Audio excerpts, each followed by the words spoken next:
Hey everyone, this is Lily the Star, and so we're gonna hit some of those really striking questions here. So, I just want to talk about like the identification part here. So, we're gonna go by parts.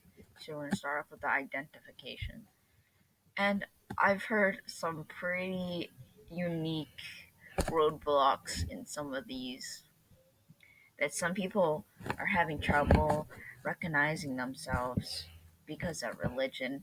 And I get that part where religion kind of restricts that movement, the flexibility of bending that like that certain thing you're going on about.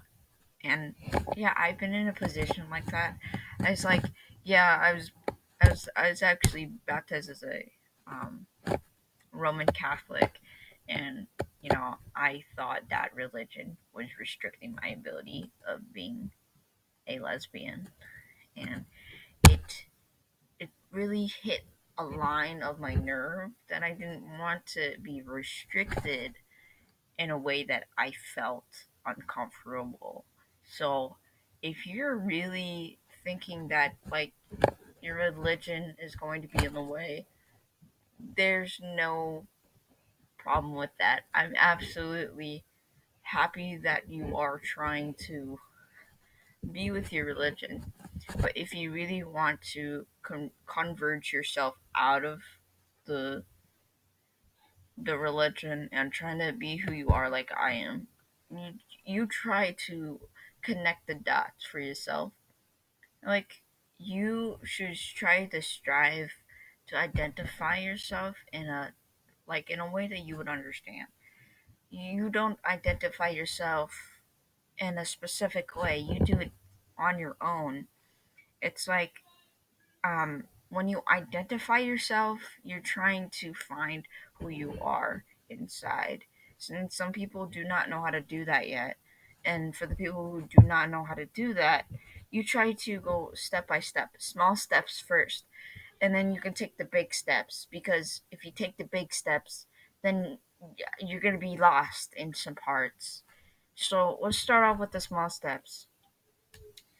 If you're trying to identify as a male or a female or whatever type of gender you think would fit you best, usually identification can be sexuality, gender, or you could say kind of in the pronoun area. Okay, so if you're trying to strike a nerve for yourself, I'd say do the gender first and then start working on your sexuality. Because if you know what your gender is going to be, your identification, then you'd be doing the first step. That's the small step you could take out of all the other steps. And so, if you identify as a female, which most people would say they are, a sceliosexual is a person who's transgender, technically, but it's a different type of transgender from being a regular transgender. So here's a sample of what I said, and this is my server. I own this, and it's a very safe environment for everyone. I don't kick anyone out unless they are breaking the rules, which I have.